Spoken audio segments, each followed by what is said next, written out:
And we're back for another episode. In this episode, I'm going to be doing the Moogle Delivery quest for patch 2.4 and 2.5 because I didn't get around to the 2.4 ones during patch 2.4 because I was so busy. So anyway, as always, hello from Mithrie. So to carry on the Moogle Delivery quest, we're back here with the Deputy Post Moogle right next to the Aephorite in Limsa Laminza. So let's see the next quest. So the next quest on the chain is called Death of a Mailman.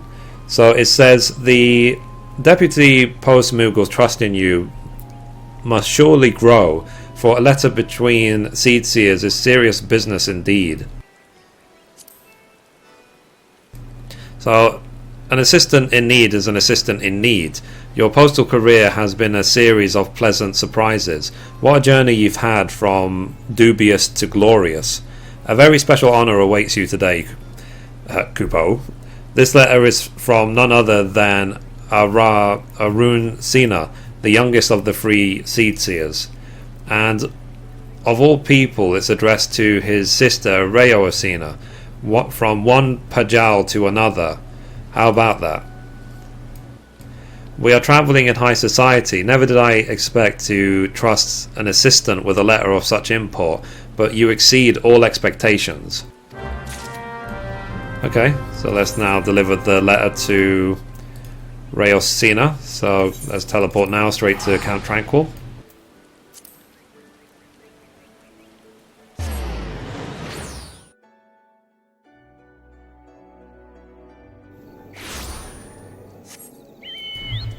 Okay, so it's not a long run to get there, and this is also the person that you talk to the entire time you're doing the White Mage quests, if you've done them. Jump, make sure you don't fall. So here is Reo Asina, let's see what she says. So, ever does it hearten me to see your face, Mithrie, though this time less than others. Come, we've our roles to play in this murmur's farce. Give me my letter. Okay. So a handwritten missive from Arun Sina to his sister Reo Asina.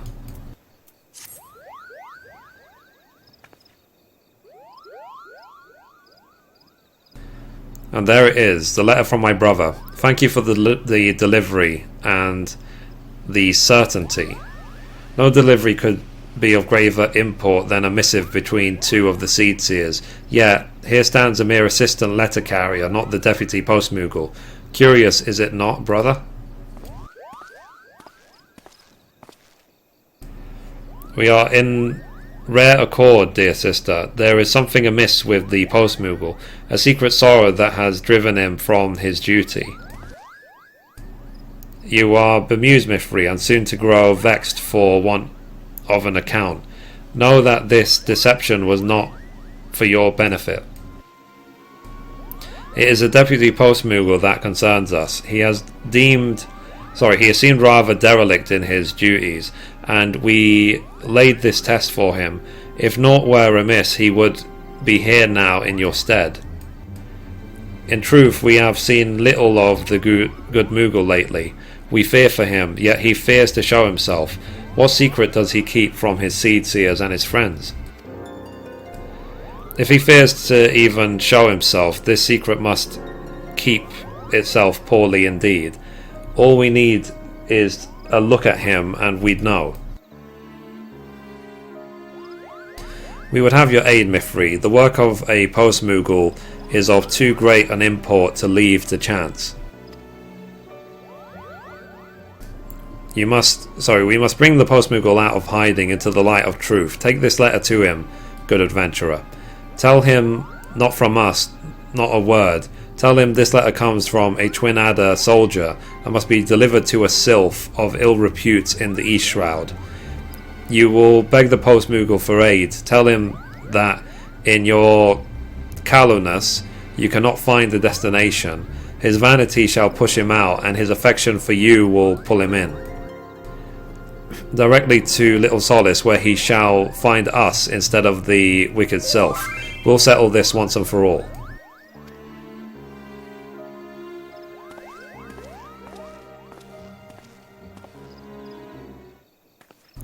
Cool, so let's now deliver this back to the post Moogle.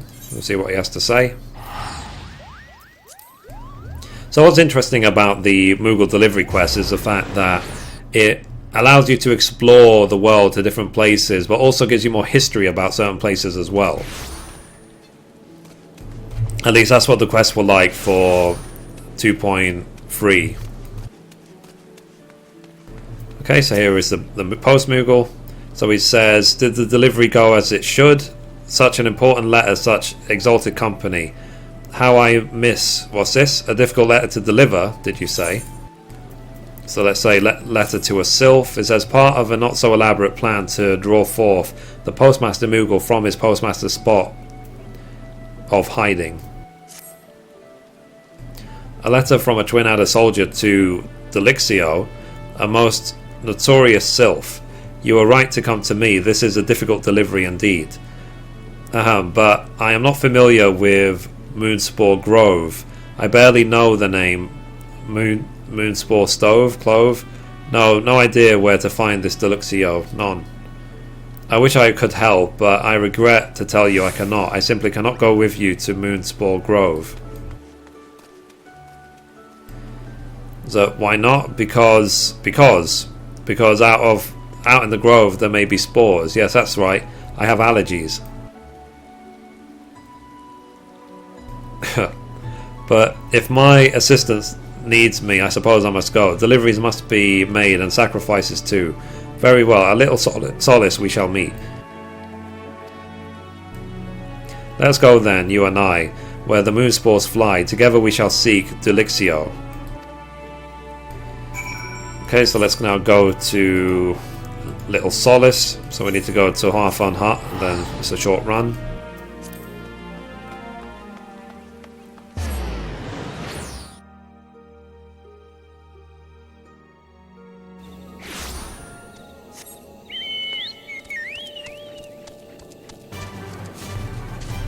So we will see what is up with the delivery Moogle, why he's scared to leave town.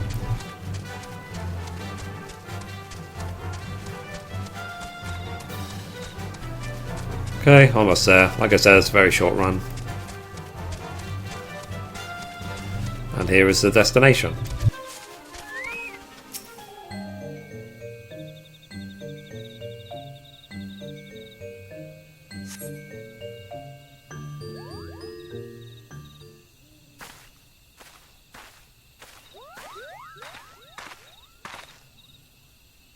So, how now? Where is the post Moogle? It is not like him to be so late. Something is amiss with him, well and truly. Could it be that he has sensed our presence? That he dares not meet the Seedseers? He is near, sister. Beyond that I cannot say exactly where he is. And the elementals, something has them stirring. If he will not come to us, we shall go to him. Brother, you and I are for the bramble patch. Mithrie, you shall seek the post Moogle near the Half-Worn Hut. I like this not, Mithrie. I sense something diminished about the post Moogle's presence. Aid him, be his friend.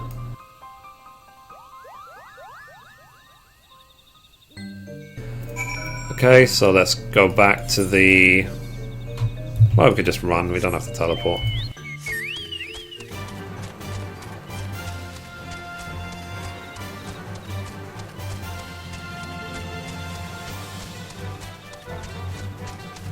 Okay, seems we have a fight on our hands. Oh, he's been knocked out.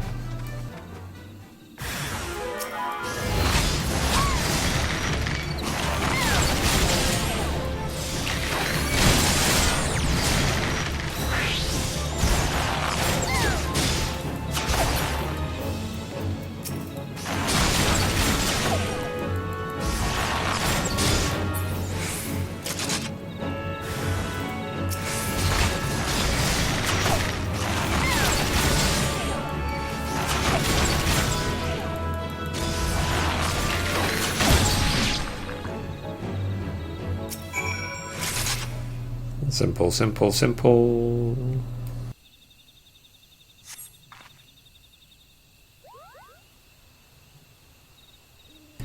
So, my faithful assistant, thank you. I just lain down for a nap when those things took me unawares. But everything is fine. Come, come, we must go to Little Solace. How now? For someone working so little these days, you seem awfully tired. Did you think you could deceive the Pajals, Deputy Post Moogle?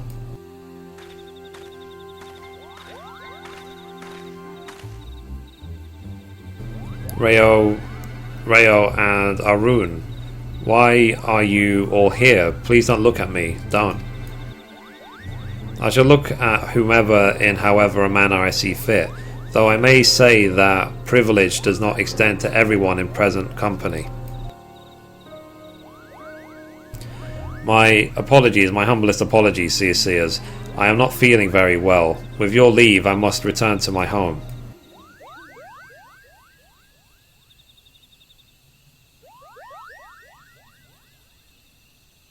So, your home is here in the Twelveswood, Deputy Post Moogle, and if you think your friends would allow you to fly on those shredded wings, you must think very little of us indeed. It was a windmill, was it not? Your life has been in the Twelveswood. How could you know of such structures? You managed to survive the collision, but the injury was great. Oh, you poor brave fool. That was why you suddenly took on an assistant. 'Twas so you might heal. Why would you not tell us, not seek our help? Why hide your hurts from my brother and me, and this good adventurer? You withheld it even from your fellow Moogles. Please, please, don't take away my cap and satchel. Please, it's my life. If I can't be a Post Moogle, I don't want to live. Please don't ground me. My faithful assistant understands. I beg you, help me. Tell them not to ground me. So, yeah, let's ask. Please let him stay on the job. He asked me nicely. So you have a curious notion of what it is to help. He needs many moons of ground rest, not a job which calls for constant flying. The rest may be enough to mend his injuries, or it may not. Still, we do not owe... So, do we not owe that much to a friend? And I shall personally look into the Moogle's medicine for a cure. What would we not do for a friend in need? Whether adventurer or seedseer, we are all your friends. And you are the Deputy Post Moogle still, grounded or no. But you will rest, or I shall know a reason why. And Mithrie is to keep the letters flying to all reaches of the realm. The Moogles shall also help. Any small deliveries within the Twelveswood are your honoured responsibility, my good Moogles. But sister, surely we need more carriers for letters leaving the Twelveswood. Mithrie is an adventurer with other duties after all. My brother is right. Send word of your cohorts throughout the forest. We seek Post Moogles with hearts stout enough to face a wider world.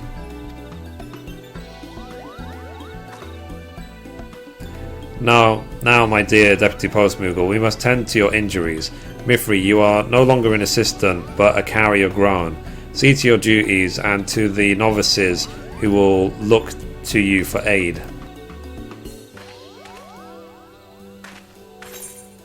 Okay, so let's complete that quest.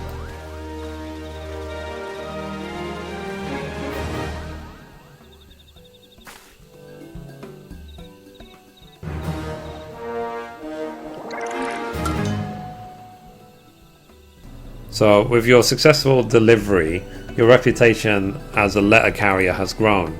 You have been recognized for your past achievements and promoted from an assistant to a full letter carrier. Remember that every delivery you complete helps the Deputy Post Moogle cling to his reason to live.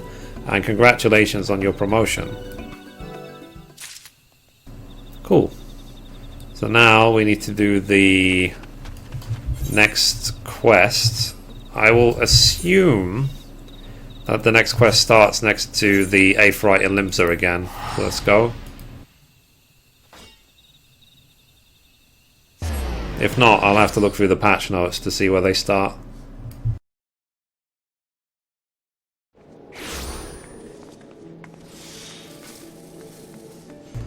There he is, right there.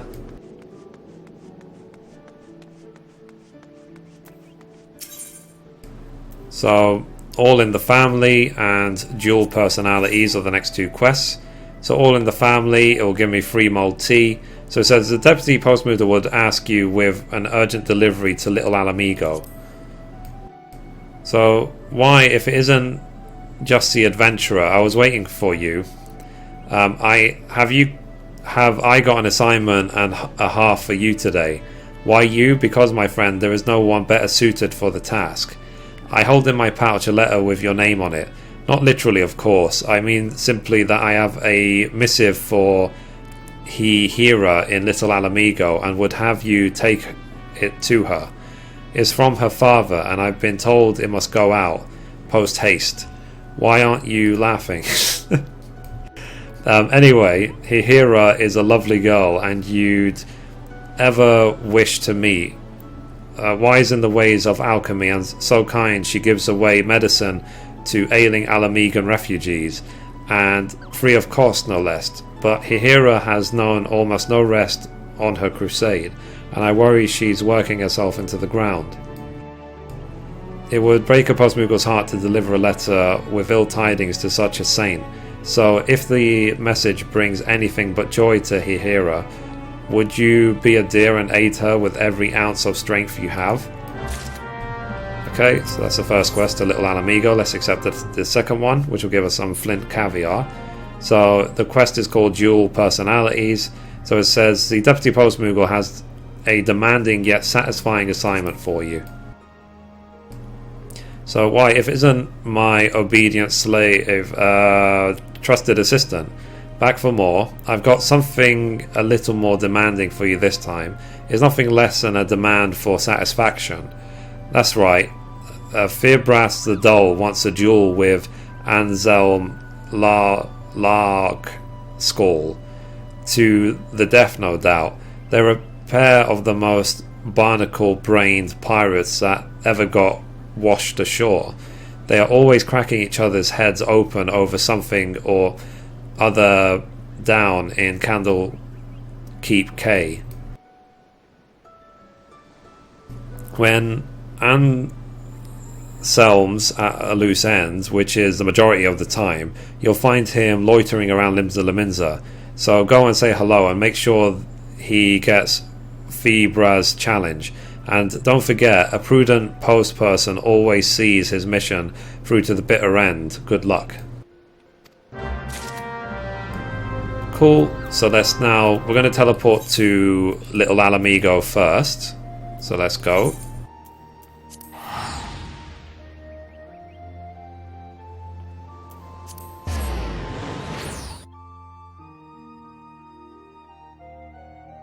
So like I said, it's a change of pace from everything else in 14. It's just something else to do, another side quest to just explore a different aspect of the game.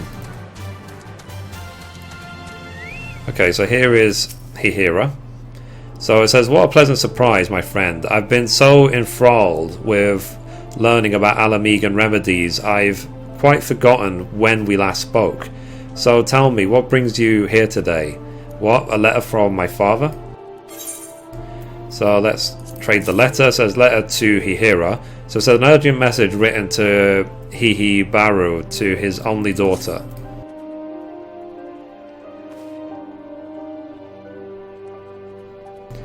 So, dearest daughter, I fear I am not long for this world. My belly grows worse with every passing day, and I have something I must give you before my time here draws to a close. I had no idea my father was ill, let alone with the mortal ailment of the stomach. Our relationship is fraught, I shan't deny it, but neither will I idly watch him die. Why? I just learned of a remedy that ought to be potent enough to cure even the green rot, and I need only trader fetch roots to brew it. Mithrie, gather me some from Zanrak to the south. 3 bunches, please. I will give all I have to do the plucking myself, but I fear the Amalja would make terribly short work of one so weak as I. What have the long bells spent studying Alamiga medicine been for, if not this? I swear to you, my father will not perish. If not, I have aught to say about it. Okay, so let's go.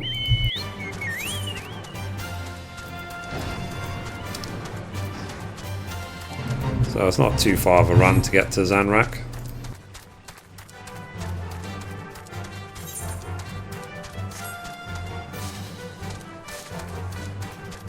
So we're just gathering some roots so she can make medicine to help save her father. So we're doing a noble thing. It's always good to help others when they need help.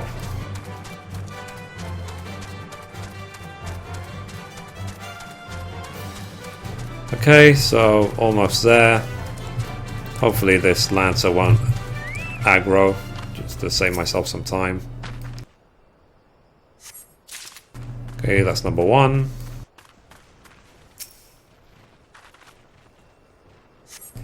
Number 2.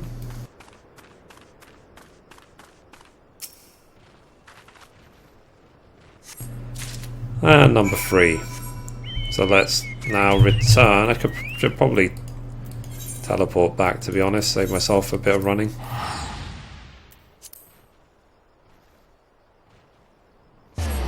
I'm sure I can spare the 70 gil for the teleport.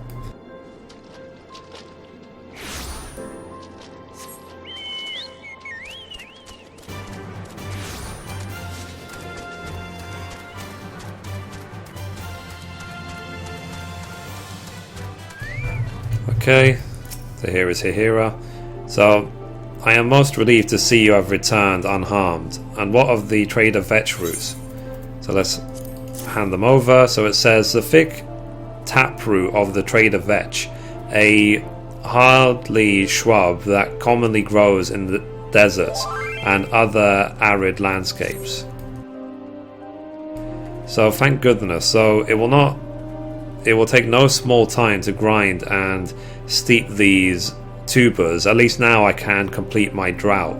Yet I find little comfort in that thought. Visions of my father all alone and in agony weigh all too heavily upon my mind for that. He is simply too proud to ask for aid of those around him, especially now he has put home behind him to organise his merchants from Highbridge. Please, Mithrie, would you go and be a friend to him where none else can? I promise I shan't be more than a few miles behind you with the remedy. Okay, so let's now go to Highbridge in Eastern Fanalan.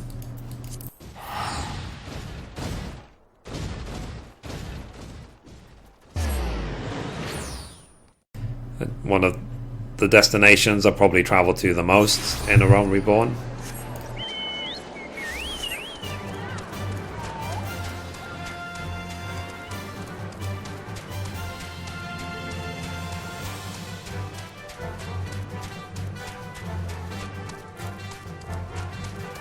Okay, so Highbridge is literally just there, so it's really not far. And I always admire the scenery of this game. It looks amazing. It has been a pleasure being able to play this game the whole time on 1080p. It has made my enjoyment of it just that much more. If I had a more powerful PC, I could ramp the settings up even higher, but I am happy with what I have now. So it would just make it would just add polish to what is already a beautiful game. So, welcome back, my friend. I knew you weren't immune to the lure of fine merchandise. Mayhap I can interest you in a... Dear me, why do you look like one bound for the Lich Yard? Slow down, a fatal ailment of the stomach? Me? Gods be good. This is certainly the first I'm hearing of it. Father, I have it. The remedy is done. Ihira, bless my soul. What brings you to these parts? I came to deliver the remedy. Please, you must drink it quickly, lest its effects be lessened. For you, my dear, I would swig anything swiftly. Just allow me one small question beforehand. A remedy for what exactly? It's an Alamegan infusion for your stomach, which does still ail you, does it not? Yes, of course, that ailment. My girl, I'm afraid it troubles me terribly. A man can only take so much pain in one lifetime, and I am near ready to cry mercy. It's my own damn fault. Always blinded by pride and this glitter of gill I was. That foul take me. I was so sure business would take root and grow mighty in this wasteland, but I have little and less to show for the years I poured into this place. To call what I make every moon a pittance does injustice to the word. Why, merely opening my ledgers has doubled over grasping my stomach in pain. Things have grown so dismal I might even give up being a merchant. My life is near over. What? What's what, dearest? Your life is near over as a merchant, that's all? You have no mortal sickness of the stomach, nor are you headed for an early grave? An early grave? Why would you possibly think that? Ah, but I'd forgotten you make every molehill into a mountain. Really, my girl, you ought to have a thicker skin by now. I was merely concerned for your health, father. Good gods, no one has ever perished from a stomachache, but no matter, I am glad you're here. Even if you've come on a fool's errand, I have a gift for you. Please take it. No. What's that? Speak up, Hihira. I want nothing from you now, nor anything to do with you ever again. Yeah, he was a bit insensitive, to be honest. So, what in the name of the 12 has gotten into her? But I never meant... Good gods, is that really what I wrote? The hero had the right of it then. I've been a complete arse of a father, leading her so astray with that letter.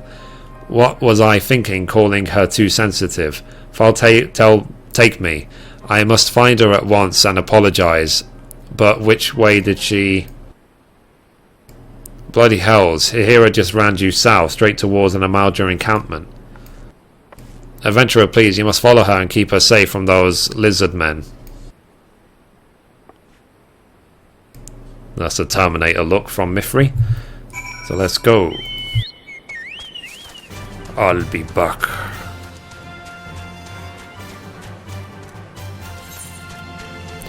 Okay, so here we go for the Amalja right there.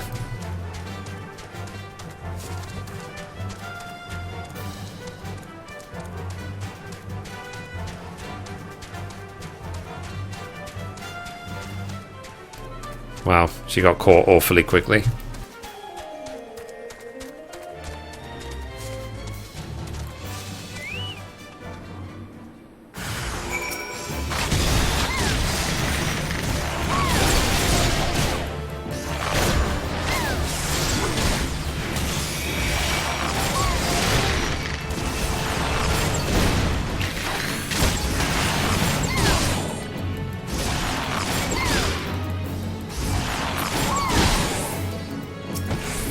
Okay, so let's assist.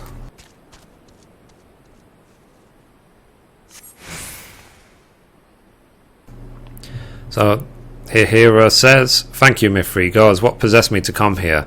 I was a fool for letting my father accept me so, and for blundering to so near to the Amalja. All I wish to do now is return to Little Alamigo and think things over for a spell. I suppose my father ought to know no harm has come to me, but I have no stomach for the man at the moment. Would you please tell him in my stead?" Okay, so let's now retort to Hihi Baru.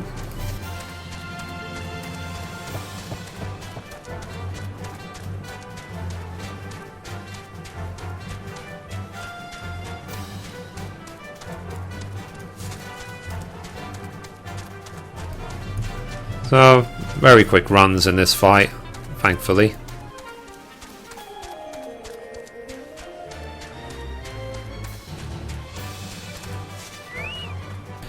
Okay, here's Hihi Baru. I'm back.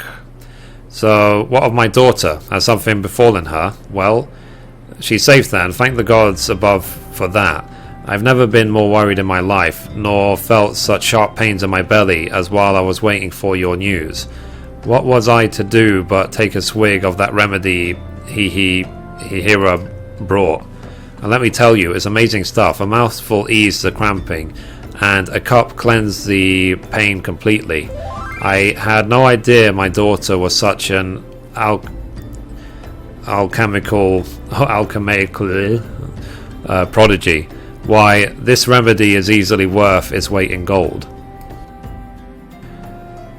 It would be criminal to waste this kind of genius, or hide such a miraculous elixir from the realm. You must ask Hihira if we can brew more, to put to market, of course. I'm not asking this to line my own coffers, mind you. No, my daughter created the best, and the whole realm will be all the better for having access to it.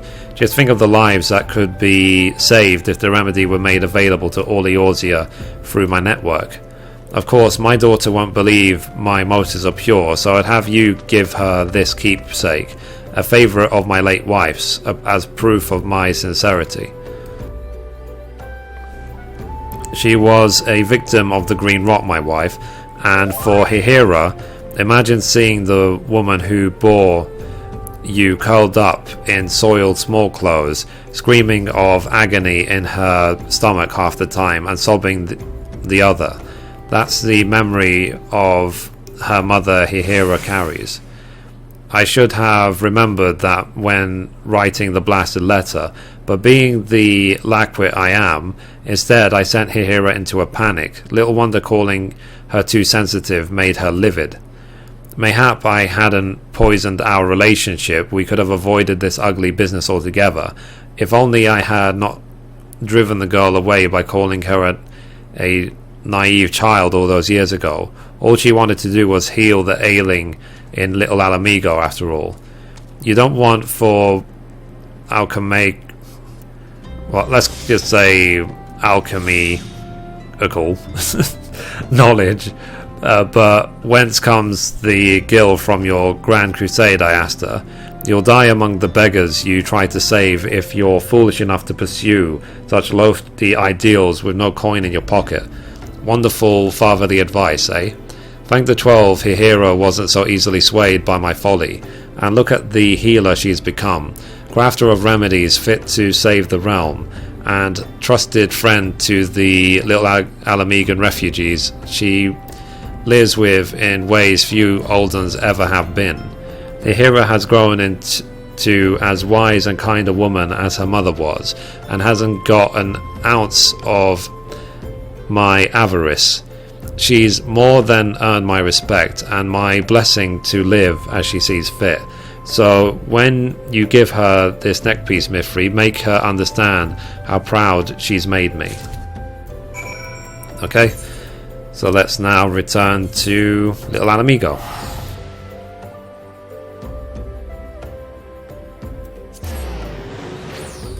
The short version of everything he said is, I'm sorry, tell her. But he had to say it over 5 minutes rather than 4 words.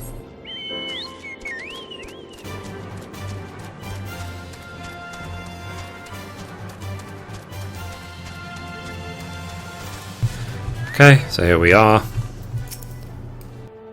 So my father has learned I am well. Did he have aught else to say? It's like, yep, here's a tarnished neck piece. A simple band of silver links worn by Hihira's mother before she passed.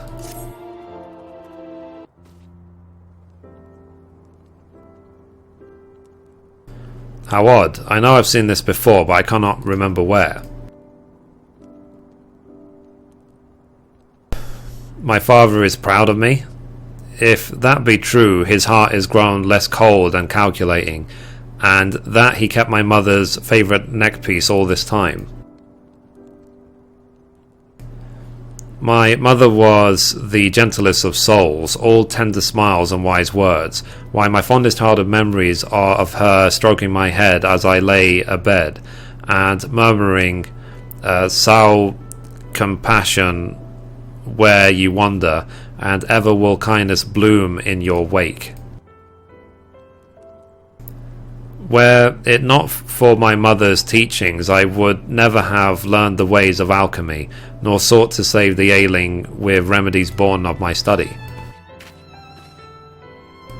My father never truly seemed to hear what my mother exhorted, though he did ask her counsel more than I, watching him pray so devoutly before the altar of profit, was simply more than I could bear.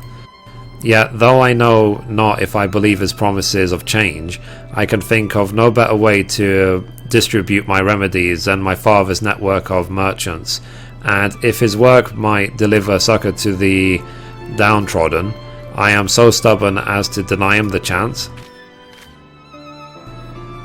I'll do it, or I shall at least try, but by enlisting the aid of the Alamegan here in brewing the remedies, how could even the fates deny us success? And after we have made enough to put to market, Father and I will finally talk about Mother, about my life after leaving home, about everything. That's good. So we've helped a father and daughter fix their relationship.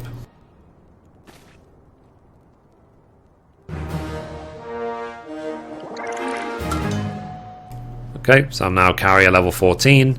With your successful delivery, your reputation as a letter carrier has grown. Okay, so let's do the next quest. It says deliver the challenge to Anselm, who's right next to the, well, very close to the Limsa Liminza Aephorite, so let's go.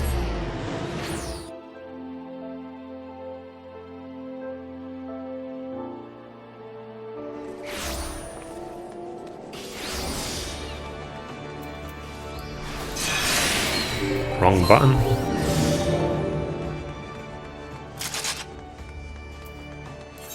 And I'm still working on my Nexus quest as well.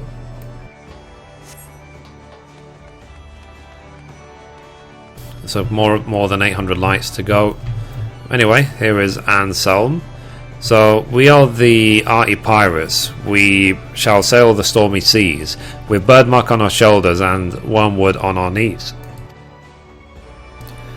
You got business with me, lass? If I owe you coin, come back when these fellas are done tussling and I'm done drinking, whenever that may be. So let's hand over the challenge to the deaf. So a not so gentlemanly behest for a not so jolly bout of mortal combat from one aidly pated pirate Fibras to another Anselm. So, what in the seven hells? I found myself a new woman what makes that ale wench look like a puddle of puke. You can keep for all I care, and for what made her for each other. The Vibras, you blowhard bastard, thinks I'm going to take that lying down, does he? There's a wench down in Candle Keep K me and him been scraping over for a while now. Ain't like she's a knockout or nothing, but a puddle of puke. The dog's got a nerve. Any road, I know a woman what'll blow this wench of his out the water. We'll be needing an arbiter for our little shindig. Think you're up to the task, last? I bet you gold to Guano the scurvy cull be hiding his head in the drowning wench. You'd best come quick, or you'll be mopping his lily liver with a bar mat. Okay, so the drowning wench is just upstairs, so let's go. Literally just have to walk up these stairs right there, and then we can get straight into the drowning wench. Huh, and I guess the delivery Moogle is out while we're doing our quests.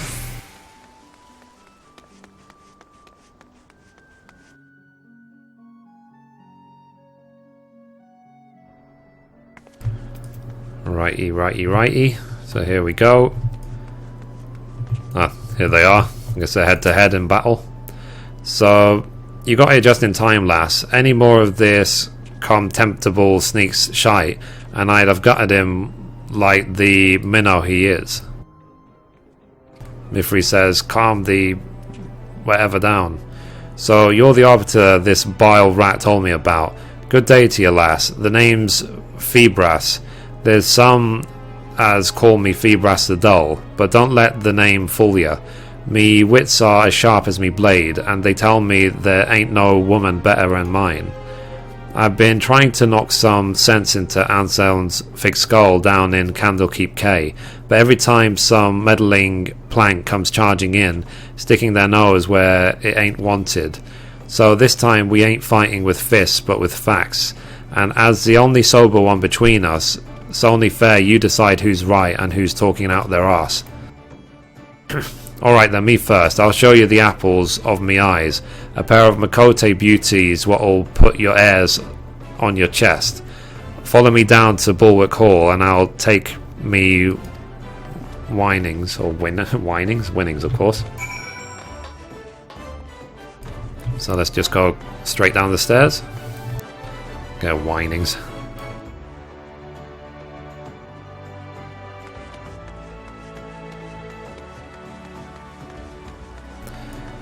Okay, so here is Febras. So ain't that a sight for bloodshot eyes? Can't say the same myself, but you ain't seeing double. There's really two of them. Wrap your peepers round the Makote twins and tell me there ain't no gods. Okay. So right after the calamity it was, a terrible tempest struck up and drove me ship against the rocks. Next thing I knew, the boiling waves were dragging me under. I woke up with an head full of snakes, a mouth full of sand, and a pair of bright voices ringing in my ears. Aye, 'twas the Makote twins brought me back from the long sleep. Not that I knew it was at the time, mark ya. One look at the coral hair and glowing skin and those eyes you could drown a coral in, and I reckoned I was swimming with the angels. 5 years it's been since I last saw them, but guess what? They remember me. Here I was trying to get up the guts to go over to them, and what do you know? They called me over and asked me how I'm doing. A pair of tender-hearted beauties like them giving the time of day to a sun-baked scoundrel like me. Tell me them Makote ain't heaven sent.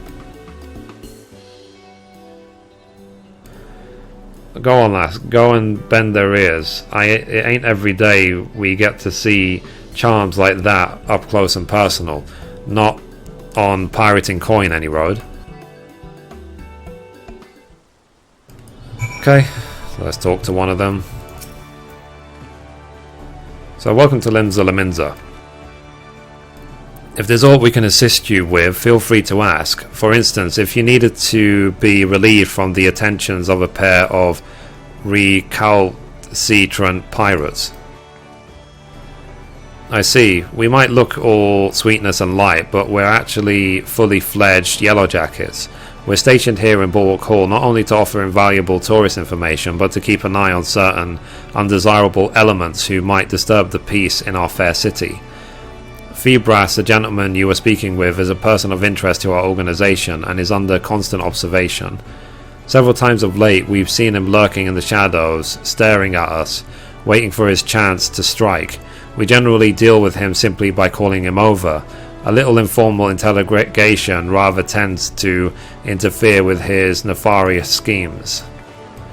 Okay, so they think that he wants to attack them, not that he fancies them.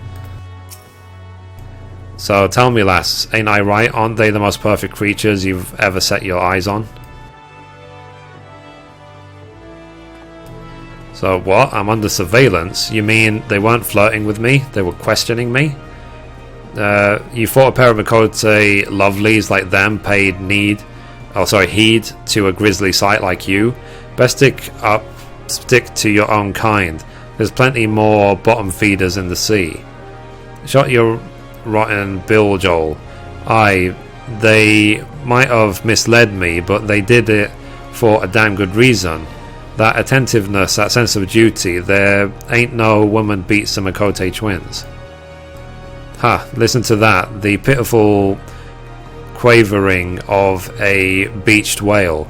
We've been ad boy. Follow me down to Fisherman's Bottom and I'll show you what beats a double dealing Makote. Okay, so let's go to Fisherman's Bottom, and I'm going to use the Aetheryte Aethernet and teleport straight there. Save myself a run. So you go here, Aetheryte, Aethernet, the Fisherman's Guild.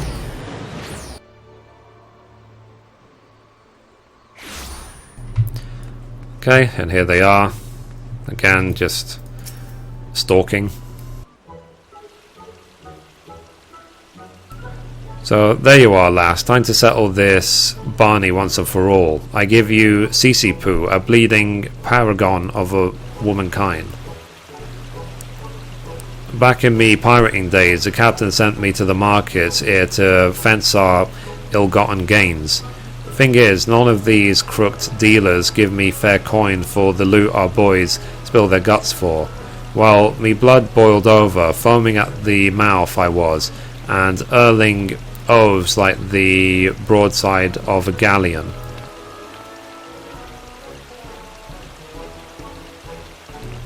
That's when Sisipu stepped in. Men twice her size are cowering of fear, but she squares right up to me, a raging pirate in full cry. Don't be a baby, she says. Get a grip, she says. Fair shook me to the core, it did. If any scoundrel should even think about doing Sisipu down, I'll fetch him a punch up the bracket. Don't believe me? Go and see for yourself, lass. One moment with Sisipu and you'll be a changed woman forever.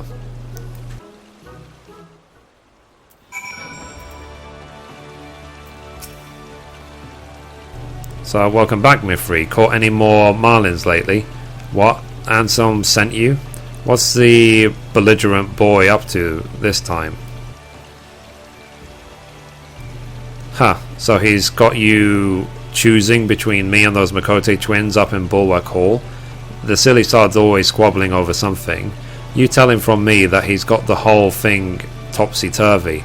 As much as I'm pleased to be put on a pedestal, there's no way of judging when it comes to matter of taste. After all, it's like they say, one man's marlin is another man's mudskipper. The world's like a ship. You've got your captain, your mates, your bosuns, your deckhands. Everyone's got their own talents, their own skills. You'll be a long time looking for a sailor who can run the whole boat on his own. Okay, let's tell him. So you did it, you lucky bugger. You've talked with Sisipu.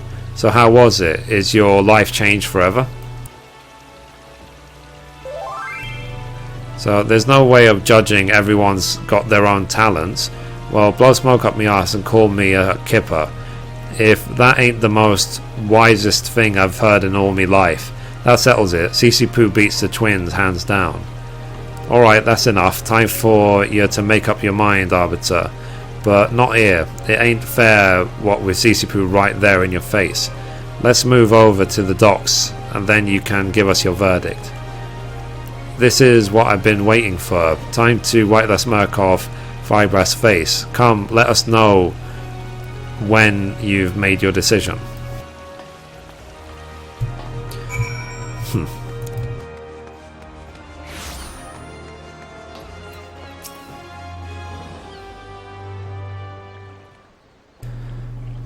I feel this quest is dumb, but whatever, they're both wrong. So here it is then, the moment of truth. Come on now, lass. Put us out of our misery. Tell us, Arbiter, which of us has the right of it? Is Sisipu the best or the Makote twins? Out of me way, Scrags, or you'll feel me jackboot on your scrawny necks. This ain't no place for idle chit-chat. Get down the market with other gossiping fishwives. So Captain Rosewen. Are they both going to love her then?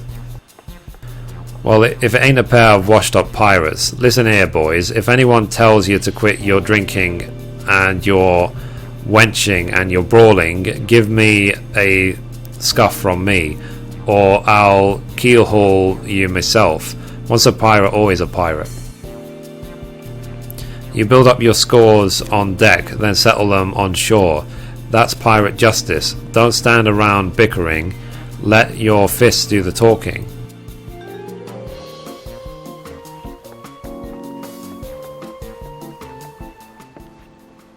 So my gods, what a woman. Like a gulp of grog to a shipwrecked sailor, she is. All this time we've been pining after them twins. I took me eyes off the real treasure. Aye, Cece-Poo's many thing, but she sure as hells ain't an hard-drinking, hard-fighting pirate captain. Follow her to the bottom of the ocean, I would. I'm sorry to intrude on your little daydreams, but I really must advise you to come to your senses. The only thing a boorish harridan like her would give you is a nice collection of lumps to decorate those thick skull of yours. So Captain Carvalian.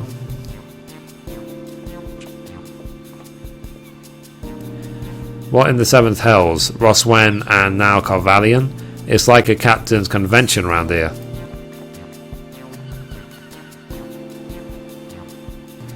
Oh, you Carvalian, you stinking scrot. What you're saying about me? Nothing, my dear, simply removing the scales from these poor fools' eyes. Mark my words, gentlemen, an animal starved of affection grows desperate, and in its desperation, dangerous. Hey, who are you calling desperate? I could have any man I want. The fool's ear queuing up from ear to Fanaland to try their luck with me, and not one of them fits to lick me boots. That's how it is. I should have known a goddess like her wouldn't look twice at a captain-rate deck scrubber like me, not when there's a living legend like Captain Carvalian around. So now, my good man, I think you're making a most grievous misunderstanding. Arg, I am as green as a goblin. What I wouldn't give to be a pirate king. Off to a secret rendezvous with me Corsair Queen. Like something out of a fairy tale it is. A rendezvous? Have you lost your mind, man? I do believe I've wasted quite enough time with you imbeciles. I have important business to attend to.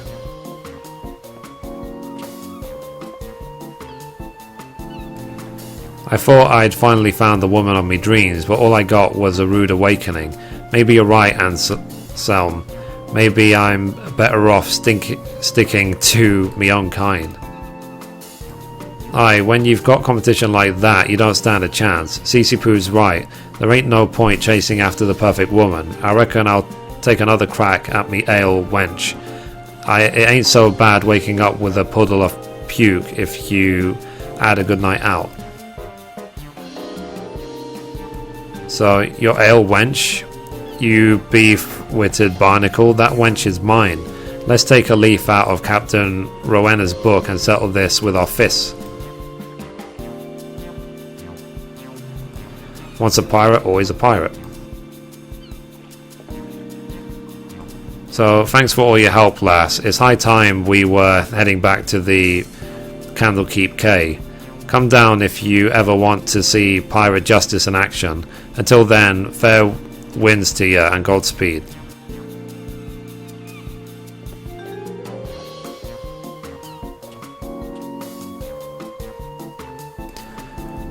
Okay, let's complete that quest.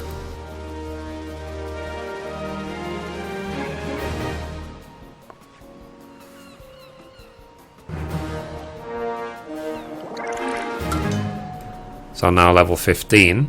So it says, with your successful delivery, your reputation as a letter carrier has grown. Right, so is there any more quests? I'm going to quickly teleport to the Aetheryte, but it looks like there isn't any more quests for now.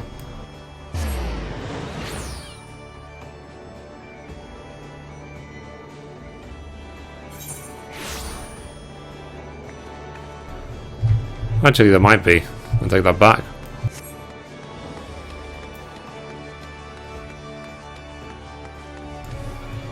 Right, so the next quest is called... Wow, that's a lot of quests. So, the past is a story we never tell, lone survivor, guild, master, pirate, and plot. Okay, so the next quest, the past is our story we never tell. Letters are most eloquent in what they do not say, and the tale behind this wordless missive could fill many a parchment scroll.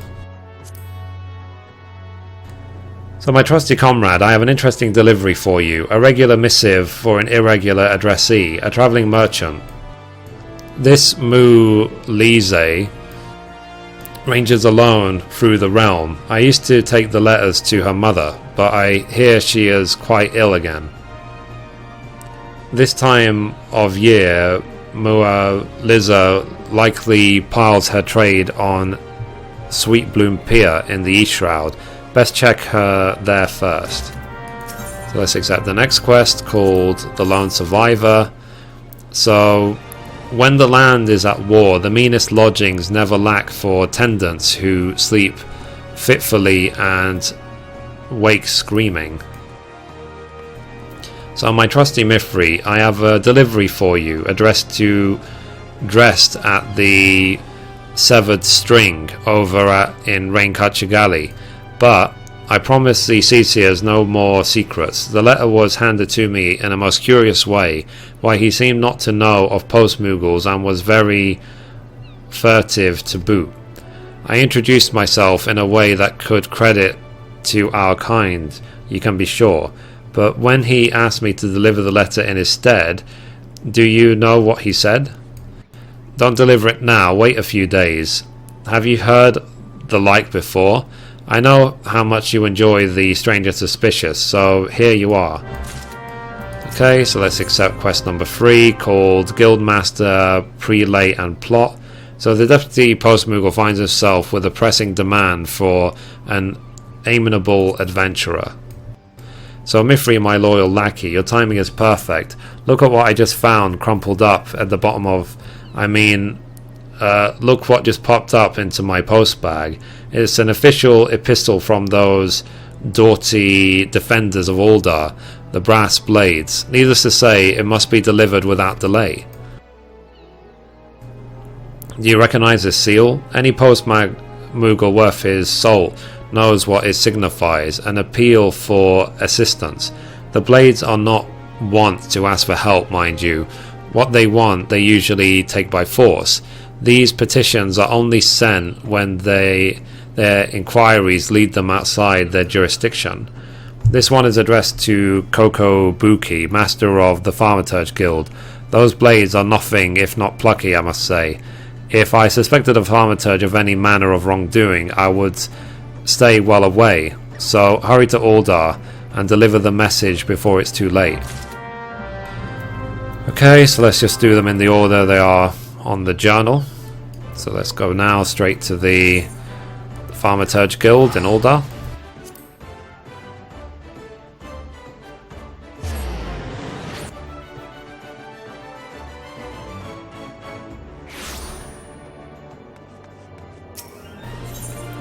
Okay, so Aethernet, Thaumaturge Guild. And it's like I said before, these quests, they are a nice distraction, but they also tend to be very, very long.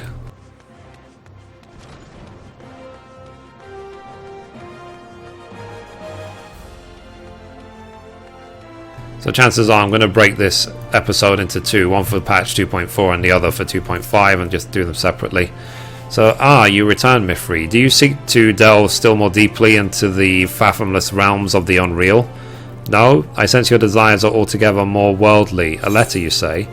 Let's hand over the brass blade missive. So it says an official request to one Kokobuki for assistance in an investigation being held by the Uldan City Guard.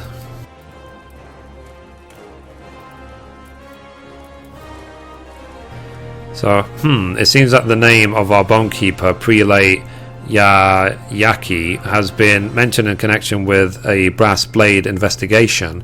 Former Guildmaster Mumupo stands accused of fomenting insurrection against the crown, and they fear Yaki may have become embroiled in his vile plot. Mumupo was convinced of embezzlement 5 years ago. Convicted, I should say, not convinced. And sentenced to serve in the Colosseum as a Noxious, a prisoner of the arena made to fight until his debts are repaid. He toils around there to this day. When his crimes first came to light, it was the Sultana herself who pressed for a heavy sentence to serve as an example of the consequences of corruption. That would give him reason enough to hold a grudge against the crown.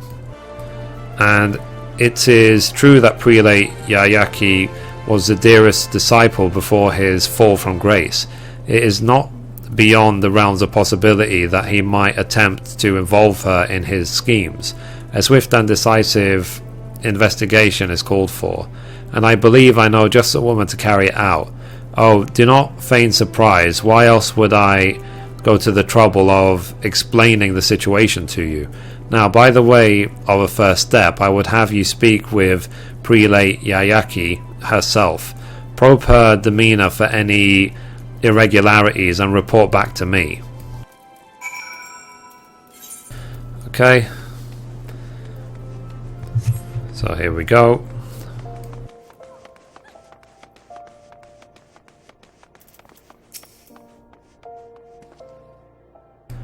So I'm curious what the reward is at the end of these quests. So, how dare you speak to me like that? Get out of my sight before I give you reason to regret your presumption. My presumption? I only presume to be able to enroll in a guild without being turned away by a bloody receptionist of all people. Your guildmaster will hear of this, you mark my words.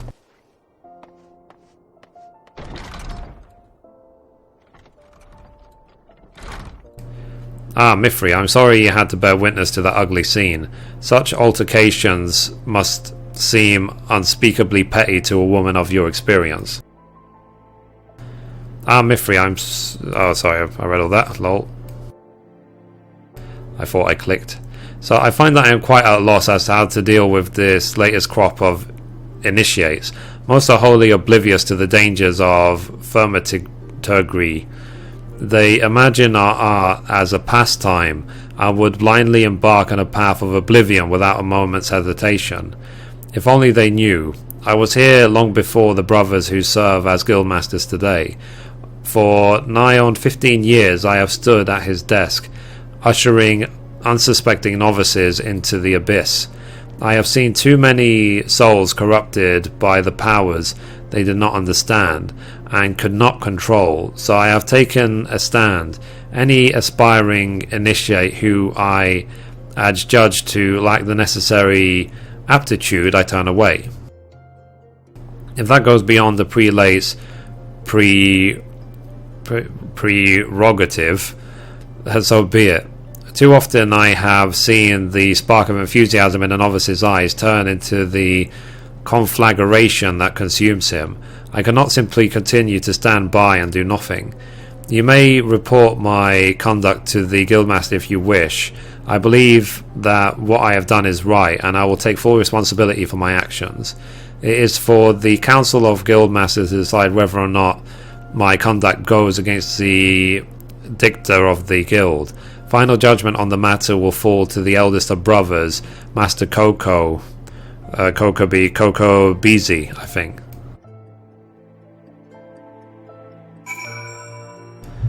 Okay, there we go. Back to the Guildmaster. Coco Buki. So, I see. So, Prelate Yayaki has been turning away prospective initiates. I had wondered why the number of new guildmasters had fallen so sharply. Now I know. So this could be the bitter fruit of Mumupo's unseen labour. Might he be working through Yayaki to deprive the guild of new blood and therefore precipitate eventual downfall? If so, it has been for naught, for while the quantity of recruits has undoubtedly fallen, their quality has soared. Each one is blessed with a natural aptitude for ethereal manipulation. Be that as it may, we cannot be sure of Yayaki's true motives. We must learn more of her recent behaviour. Pray speak with others around the ossuary and glean what clues you can. Okay. Let's talk to others around. So, Prelate Yayaki, she's been in the guild longer than any of us, and yet she's still only a bonekeeper propping up the reception desk. I wonder why she refuses promotion so stubbornly. She was a loyal supporter of the previous guildmaster, you know, right up to until he was thrown out in disgrace. I suppose her feeling towards my brothers and I must be complicated, to say the least. That may explain why she still can't seem to get our names right. I had always imagined it a simple lapse of memory, but now I think about it, I can't help wondering if it might signify something. Could it be that in her heart of hearts she has yet to accept us as her guildmasters? Let's see who else is around here that we can talk to.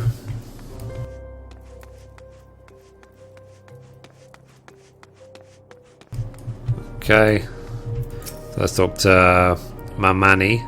So Prelate Yayaki, she always has her head in a book, a habit she picked up from Master Mumupo, I believe. In the study of esoteric tomes, he has without equal. So skilled was he at extracting information from the most cryptic tests that he was even able to bring several long-forgotten magics back to life. Such achievements prompted many to look past his most questionable activities, Yayaki among them. Others, however, were not so forgiving. The truth is, long before his fall from grace, there were more than a few in the guild who regarded him with suspicion. Not Yayaki, though. She has always been such an earnest, single-minded person, completely devoted to deepening our understanding of thaumaturgy. She saw only her master's genius. Okay, so let's talk to person number 3. So you wish to learn more about Prelate Yayaki? There is but one thing to tell. She breaks her fast on thaumaturgical texts and sups on treaties. Mayhap literally, if the guild librarians are to be believed. According to them, she has taken several weighty volumes of the ossuary and has thus far failed to return a single one. Just what could she be doing with them? Okay, so we have to talk to someone out here. So I do feel that this quest is dragging a little bit. Hopefully we'll be done soon. So, oh gods, I'm good for the money, I swear. Just give me a few more days. What? You want to know if I've seen Prelate Yaki? No, Alright, yes. I've seen her a couple of times, heading through them doors over there, looking all shifty. She stuck out like a sore thumb, she did. That's the way back to the Colosseum. See, she don't look like no fighter. Takes you down to where they lock up them noxious fellas.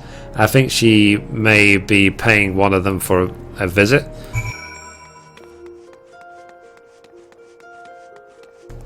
Okay.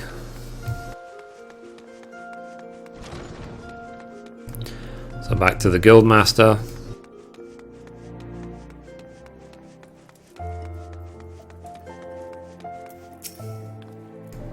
So my little bird returns. Tell me, what information were you able to gather about our prelate? I see, it seems Yayaki was more deeply enthralled to our predecessor than I first assumed, and the business of these missing tomes does not bode well. Mumupo was renowned for his almost preternational ability to piece together scraps of arcane knowledge from the most moth-eaten manuscripts and bring long-lost sorceries back to life. If, as seems likely, Yayaki delivered the stolen tomes to him, he may at this very moment be an and endeavoring to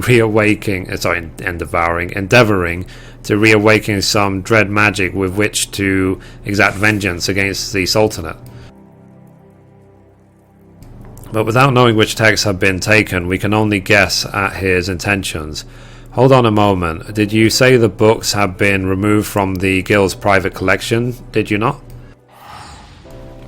Foul be praised, there may yet be a way. Here, Mithrie, take this. It is full inventory of the guild's archives, listing every manuscript that lines these walls. Simply compare the books on the shelves against the titles on this list, and our missing text shall be revealed. Okay. So a copy of The Cry of the Depths appears to be missing.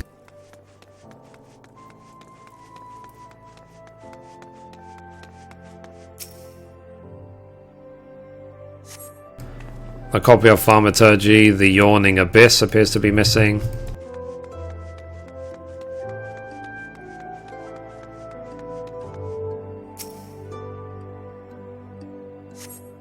So a copy of The Lesser Key of Foul appears to be missing.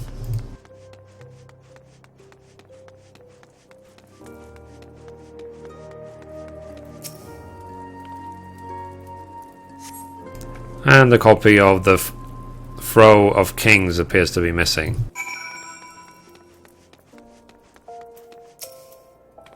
So is it done? Quickly then, show me which titles are missing. So let's hand over the Ossuary Index. So it said the register cataloguing all tomes in the guild library.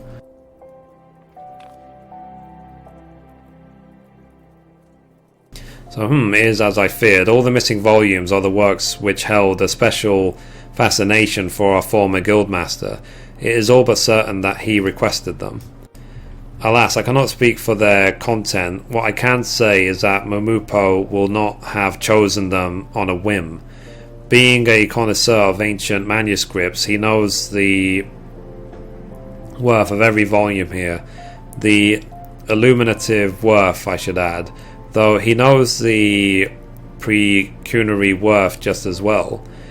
As you may have heard, he became obsessed with collecting lavishly ornamented codices, frittering our funds away on gilded and bejeweled copies of works already in our possession. He would even buy works of little scholarly value, providing they were rare enough to drive up the price. By the end, the walls of his study were awash with gold and gems, and he would stare at them for hours. Wrapped in silent adoration in his lust for luster, he emptied the first guild's coffers, then his own, being driven at last to the felonious peculation of what would prove his undoing. I mention this because the volumes which Yayaki took were wholly without ornament, meaning that Momupo desired them for their content and not their form. I fear something terrible lurks on those pages, Mithrie, something which Momupo alone may be capable of discovering. There is nothing for it. The prelate must be made to talk. The end of Yayoki's shift draws near. I propose we lay a trap for her. Lie in wait outside the rear entrance to the Colosseum. I will stalk her from the shadows, and when we have her cornered, we close the net. Okay, so this is the last part of the quest, which is why it's got the green tick.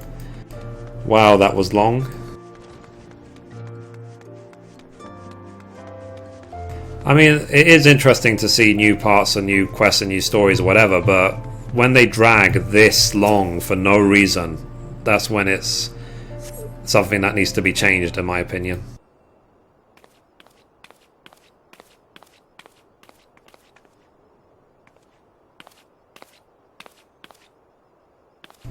So, heading back to the guild so soon, prelate? What? Master Kokobo? Kokobuki, Prelate Yayaki, you stand accused of treason. The brass blades have passed certain information to me which suggests that you have been conspiring with Moogle to incite rebellion against the crown. I've been conducting an investigation to establish the veracity of their report. Mithrie here has been assisting me in my inquiries.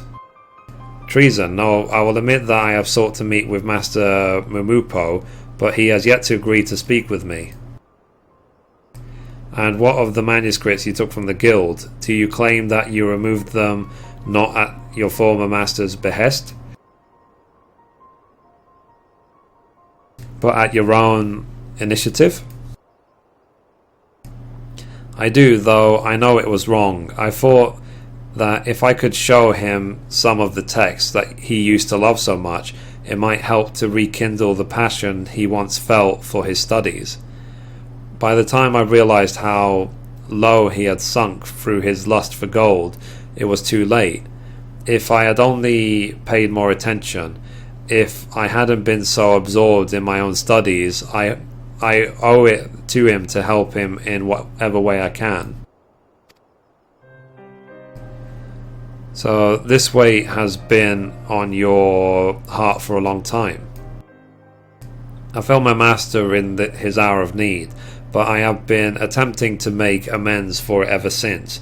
I have neglected my own advancement and devoted myself to investigating what caused Master Moogle to stray from the path of enlightenment. In secret, I began to study the careers of every new initiate, hoping to identify such corruptive factors. In so doing, I feel I have gained an instinctive sense of which aspirants will bring honour to our noble art, and which stands at risk of being lost to the void. And so you began to turn away those applicants whom you seemed unsound, hoping to prevent future thaumaturges from following your former master down the path to self-destruction. That was mine intent, yes. Yet, search as I might, I have been unable to find any precedent for my supposed predictive instinct in the ancient texts. Mayhap I have been deceiving myself along with everyone else. So the texts contain the accumulated knowledge of those who have been gone before us. They do not preclude us from adding your own. The map of the void is ever incomplete. It is our duty to delve into the unknown reaches and to bring back new insight for the guidance of future generations. The ability to divine a man's nature at a glance would make a most valuable addition to the thaumaturge's arsenal. It warrants investigation.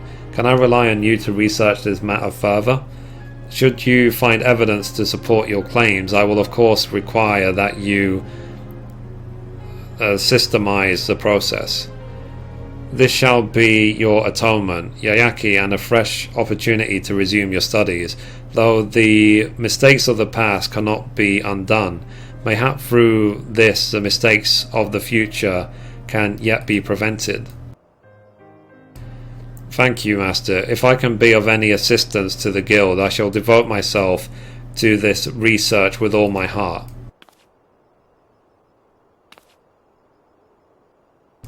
I thank you, Mithrie, for helping to bring the truth of this matter to light. Rest assured that I shall instruct the Brass Blades that their suspicions regarding Prelate Yayaki are completely unfounded. But for now, let us return to the ossuary. It is past time that the fruits of Prelate Yayaki's labour were shared with the guild, not only for the benefit of thaumaturges today, but for the thaumaturges yet to come. Okay, let's complete the quest.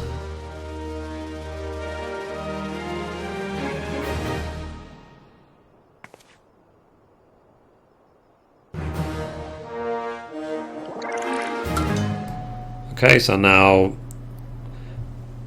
carrier level 16. With your successful delivery, your reputation as a letter carrier has grown. Cool. So 2 more quests. We have to go there. So let's run from Wineport to here. So it's like I was saying before, that it is nice adding in quests and story modes and so on, but when they drag on that long for no reason, then it's not good entertainment. Basically, that was boring to read out. The short version of everything that simply happened then was that she did not want future Thaumaturges in the Thaumaturge Guild to become obsessed with power, and she was trying to prevent it from happening in the future, but they were suspicious of her and what she was doing. So that's the short version. That could have been summarized in 5 minutes, but it took me probably 20 minutes to read all that out. So if Square Enix, if you're watching my videos, please do not make quests this ridiculously long for no reason. They are not entertaining, they are not fun. They are boring, and like, what's the point? So let's finish these 2 quests, and I think that'll be it for this episode. And then in the next episode I'll do the 2.5 quests.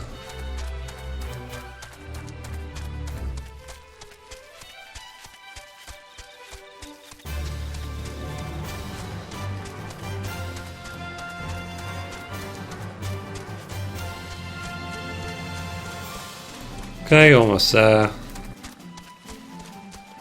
So we're delivering a mysterious letter to Dresd in this random house. We have actually seen this guy before. So it is you. It's been a while. A letter from who? Nobody knows me. So a letter to Dresd. It says a mysterious communication addressed to Hermit Dresd, supposedly residing at the Severed String. So dear dashing Dresd, you dream of rain, the ones you killed. How did they know? Ghosts that won't leave me in peace, taunting me before they kill me. No, I won't let them. I'll run. I'll start over somewhere else. Help me. There's a leather sack hidden east of here, a peaceful spot surrounded by rocks, trees. My savings, Gil, go to go home with. Home to my family. Get it for me. Help me. Okay, so we're gonna go and pick up the leather sack.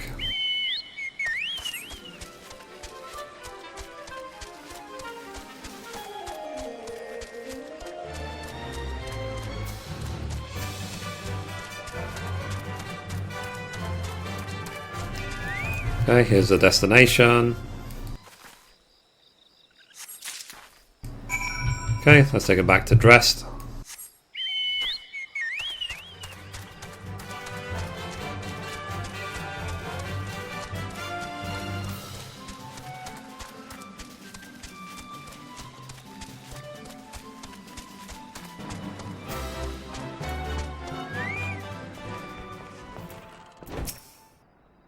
So, did you find it? Did you find the letter sack? Leather sack. So it says, inside Dresd fortune, though it is considerably lighter than you would expect from a hoard.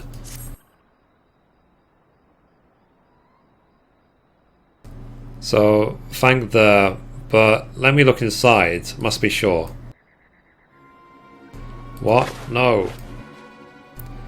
Just a dream, let me wake. Oh God's mercy, have mercy. You see it too? No, a bloody helm. Black blood, old blood. By the majesty of Garlemald, never to desert, idem in me. Ghosts, 3 years, not a single night of peace, and now they rise. Help me, they're watching me right now. I have to get out of here. Go somewhere else, just a short while, then I can go home. I'll go out of the back after you go out the front. Meet me near the abandoned house in Lower Lenosia. You know, the kobold squat, the house of sticks. Okay, so we need to go to Lower Lenosia right there. So the quickest way is to just run from where we are. Because it's not that far to the zone line.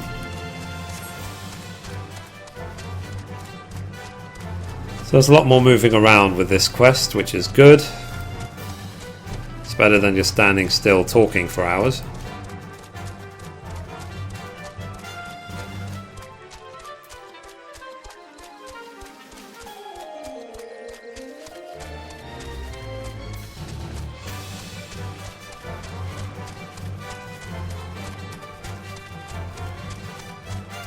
Okay, almost there.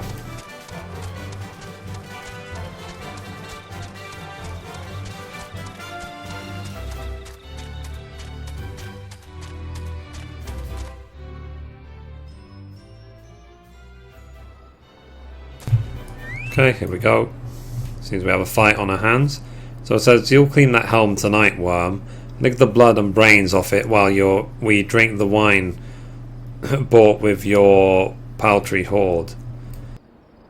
Once a craven, always a craven. Flushed you out like a rabbit with that letter. Isn't that what desert coinies do? You died, you all died. Not all, just most. 3 good soldiers survived, and you figured for dead until I saw you skulking by the water a week ago. Do you think we don't dream of rain, worm? What horror in surviving an ambush, eh? 3 years of disdain that ends when we hand over a deserter to the cudgel man.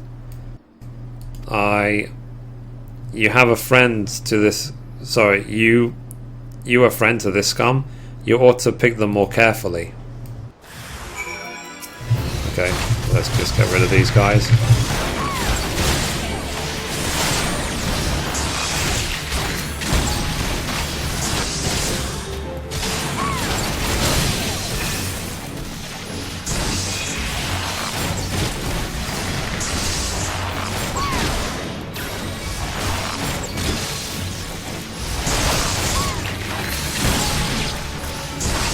Okay, and the last one.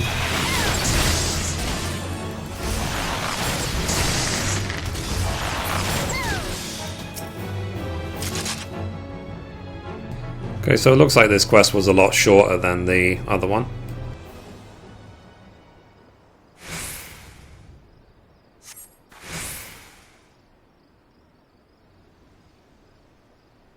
So, thank you. There's no one knows I'm alive and safe. I was in a unit of Guardian Scouts, a maelstrom ambush in heavy rain 3 years ago. I thought I was the only survivor. It didn't feel like desertion, it felt like dying. You heard what they called me, dashing dressed. I never tried to run before that night. They kill you for that. It's from before in the desert. Why did you protect me? We're not kin. Look at me, I'm barely a man, a broken craven thing. You decided I should live. How do you do that? I can't even decide some days which foot to move first. Do you think I can be well again? Decide to live, not just to be afraid to die? It all begins with the first step. So true, I haven't thought things through in a long time. Not since my homeland fell to the Empire. Home isn't somewhere I can buy a fare to. It's not a sack of gil or answers I need, but questions. Why does it hurt? How do I feel? I will see my children again, but it's not the time yet. I think, though, it will come. That's a start. Okay, let's complete the quest.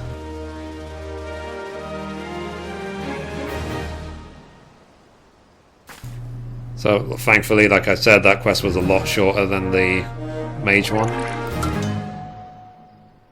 So I'm now level 17. So it says, well, success to deliver, your reputation as a letter carrier has grown.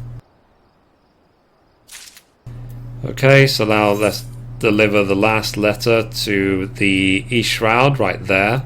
So I'm actually going to go to Gridania and exit Gridania because it might be quicker.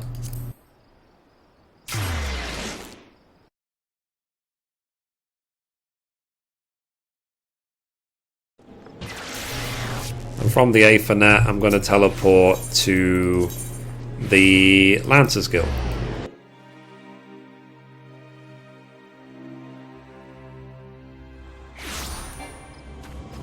Because this is the closest Aethernet to the pier to exit.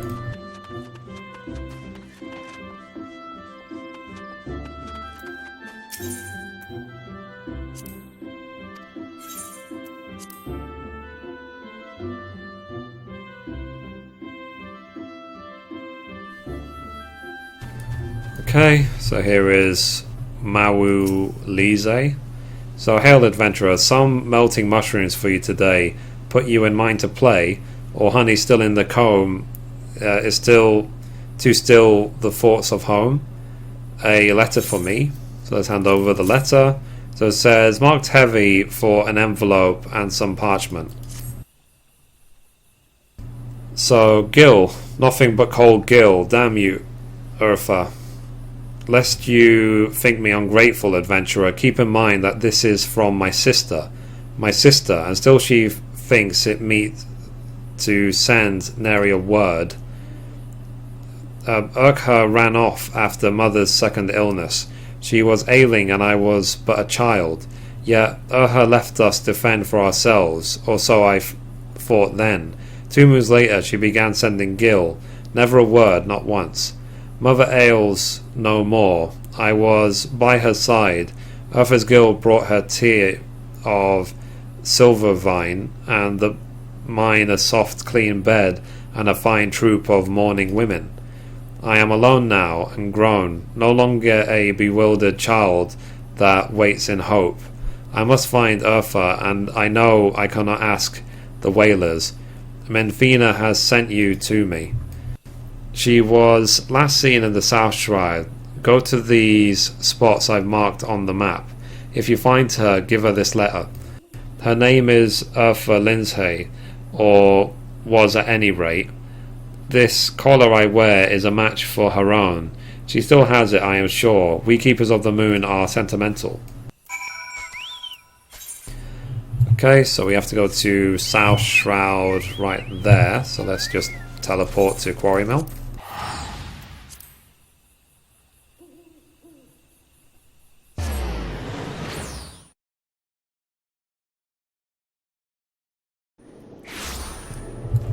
Okay, so let's go.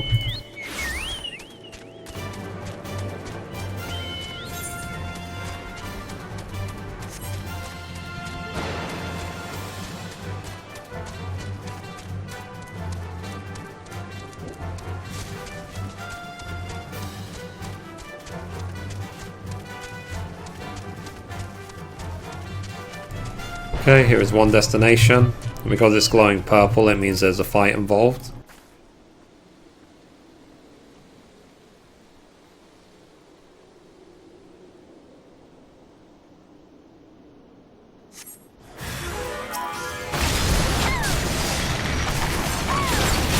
Okay, let's get rid of this person.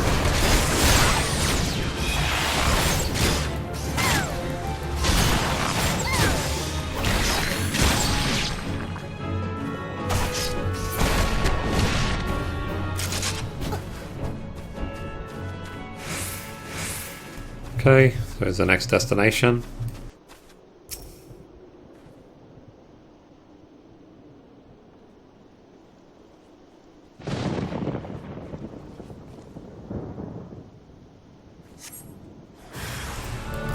Okay.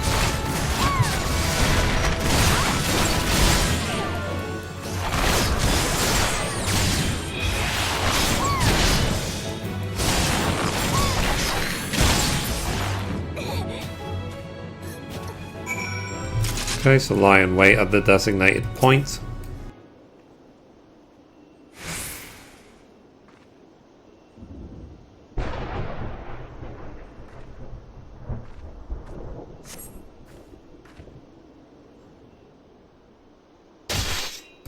So, please, I am a far... So, die wailing, little Lancer. We recognize no laws, neither of men nor of elementals. What we want, we take. That is freedom. That is our way. So who goes there? Probably another whaler that wants to dance. My lady, touch me not. Let her join her friend, the family man.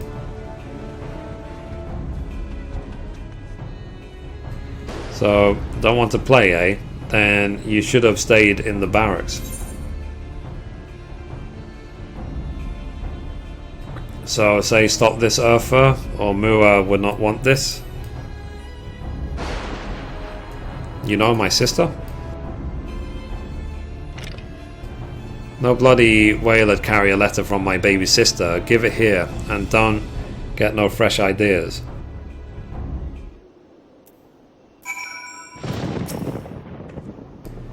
So, come on, give over the letter from Mua.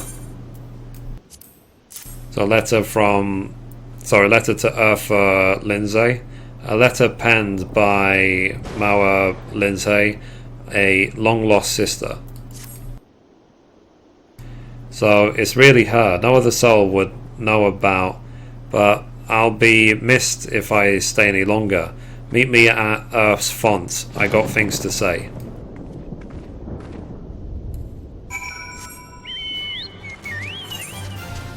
That's interesting.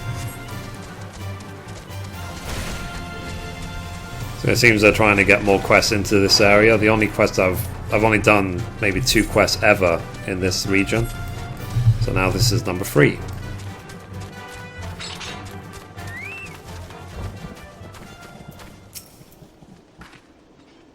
So there you are. I have to sneak around a bit cause case that wasn't clear.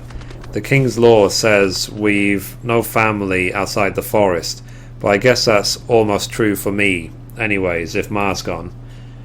What do you think a young girl had to do to feed a bedridden Ma and a sister barely out of swaddling clothes? Bad things, adventurer. Bad for me, then bad for them. I was beautiful, then I was brutal, like a beast. A whaler caught me at my trade. Pink-cheeked little miss. All she saw was a thieving strumpet to drag before the hearers.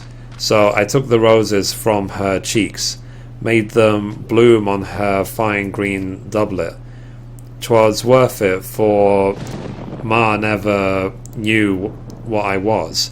But I couldn't go home that day, nor never since. I hid in the forest, near starved. A city girl don't know how to hunt, and then he found me, the king. I kill a wood whaler, and that was the ticket into the coral claw poachers, you see. And my beauty pleases his highness. A man is a man, in allies or glades, eh? Mua says she knows what I've done, that she loves me still and wants us to be a family again. But the coral claws allow no family outside the gang, and I'm wanted by the law. But to go home again, I've done right by Ma, and if I need to have no secrets from Mau, my heart's fit to break. Here, give her this letter, if you're her friend. Okay, so we need to deliver the letter back to East Shroud. So let's return to Gridania, go out the same way like we went to last time.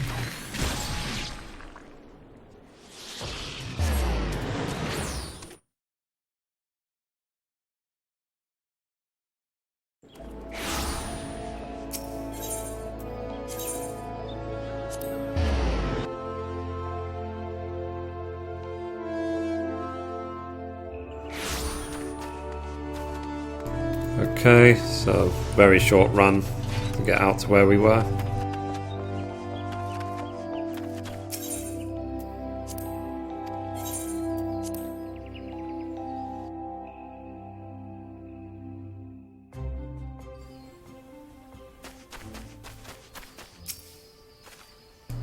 So adventurer, did you find her? A letter. She sends word. So let's hand it over. So, Uha wants to see me. How long have I dreamed of this? Adventurer, is it true? that she is one of the Coral Claws? I feared it was so. That man, the one who calls himself the King of the Coral Claws, King Poach, growing fat on stolen game, stolen family. The men of the Keepers of the Moon live at a wanderer's life, for they are at their best in small doses. Women and children keep the hearth, ply various trades, and accept game and visits from the menfolk. But King Poach denies women this God's-given rule over matters of family. He forces women to live with them, forbids them to see their sisters, mothers, aunts. Most unnaturally, they lie with him and him alone. He calls his abomination of a family the Coral Claws, and thumbs his nose at elementals' will. He goads his poachers to slay a whaler, to bind them to the gang. So terrible are their crimes that all Keepers of the Moon feel the suspicion and fear cast their way. I have known for some time that Mother and I lived on ill-gotten gil, but Mother is gone, and I have no need of coin earned in blood and malice. What I do need is my sister, the only family left to me. It is my turn to save my sister now. She says she will meet me on the upper paths.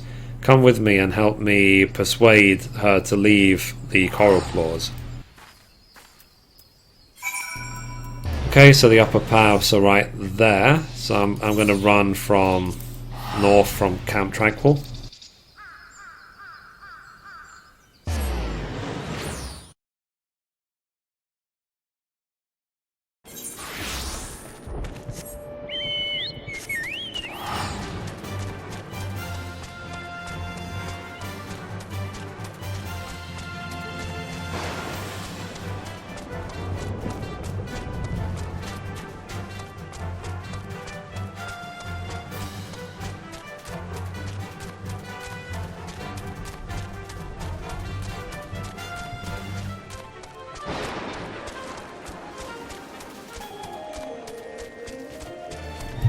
Okay, here they are.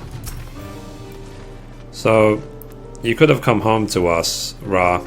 Ma would have understood. Everything you did for us. I know it.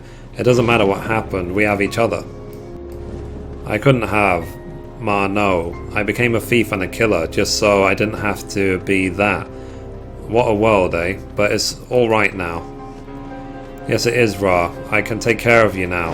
I've no debts thanks to you, and even have a little put by.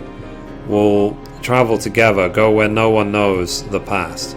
All you have to do is come with me right now. That's all. Be free of the past and live again. I'll take care of everything else. So hush, adventurer, we're being watched. Figure over there. We Coral Claws don't forgive divided loyalties. Mau, I've got to get you out of here. Adventurer, they don't leave this clearing, you understand me? We'll make for Eastern Fanaland. Come find us after. Okay. So we have a fight right here.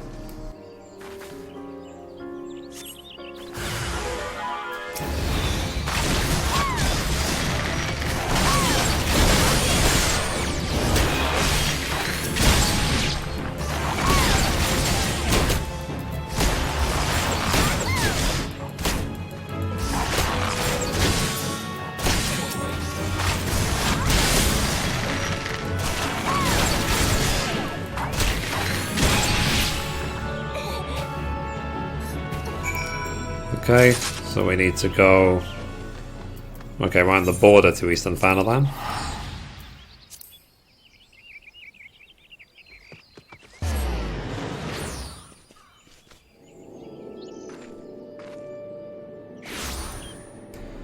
So here we go.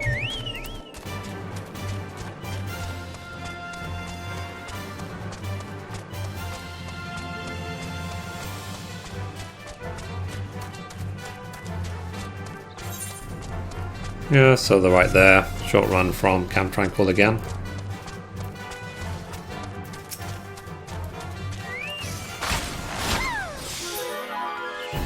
Just wanted to help that low level.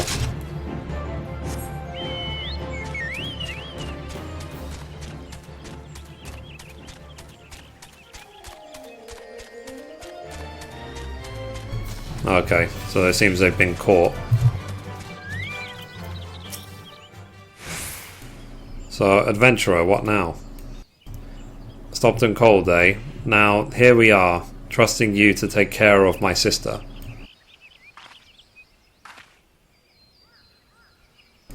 So, you there. I name you as one of the Coral Claws.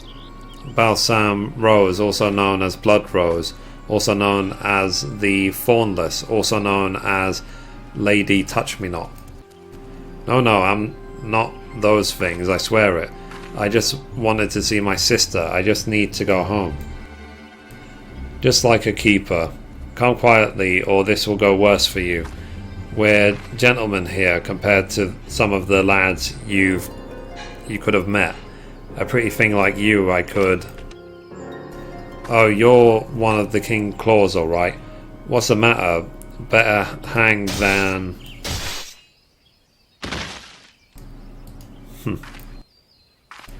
So, your highness. Wood scum, thought you'd have my woman, defile my thornless rose. Her place is with me and no others. Come, my love. My sweet king, does this mean you'll take me back? You'll keep me safe? I couldn't stand it again. I can't, please, I can't. Of course I'll take you back, Urha. Nobody will ever misuse you again. If you accept my protection, you are a flower, and flowers must be rooted in one place. Come. No, Riha. Look at what he's taken. You don't even have a name anymore. Not your own, and not the one Ma gave us. Come home, Urfa Lizzie. Come home to me. So careful, adventurer. Little sister there has a pert face. I could cut it off before you say, God have mercy. So, baby sister, you see how it is. If I went with you, I'd blight your life, sure as heaven hells. I've done bad things for so long. I've got nothing good to give. You are good, Riha, loving and brave, to keep sneaking us the money when I didn't know you had more than whalers to fear. Please, there must be a way. My place is with him, Mua. He is the only one who can keep me safe from the worst things. Going home, it was just a dream. As long as I'm with the king, nobody will touch me again. See, she has the right of it, young one. We're free spirits here, not that either of you would understand. Go back to your ledgers and duties. You have my leave. Adventurer, you will guide her out of these parts. Mua, you're the only good thing I ever had to hand in. Just remember that. Goodbye, baby sister.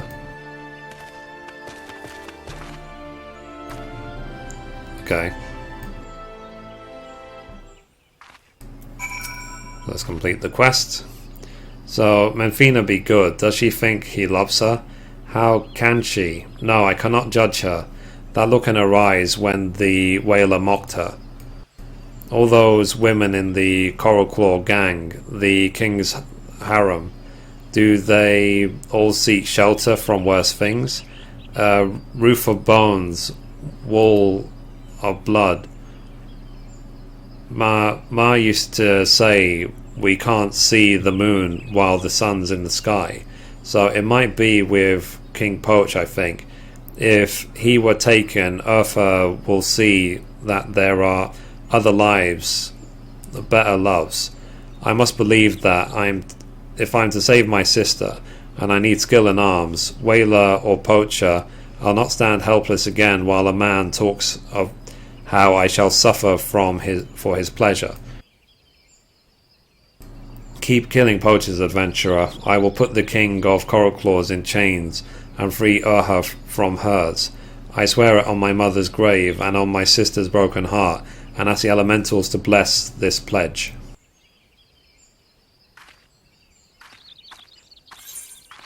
Okay, so let's complete. Oh, okay. So we can take some bacon broth. Why not? I was wondering why they were selling so cheap on the market board.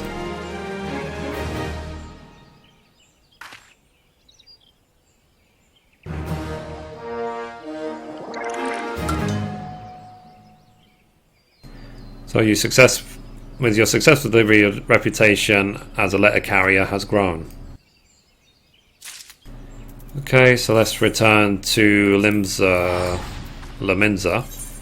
And I think that's it for patch 2.4. And if so, then the next episode will be patch 2.5. I just don't want it to be some like 2-hour episode of doing it all together, because these quests do seem to be quite long.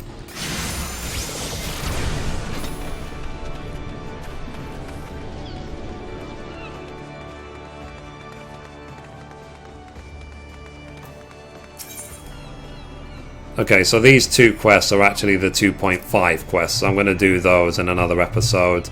So anyway guys, that's it for this long episode. Thank you for watching, and as always, goodbye from me and goodbye from Mithrie.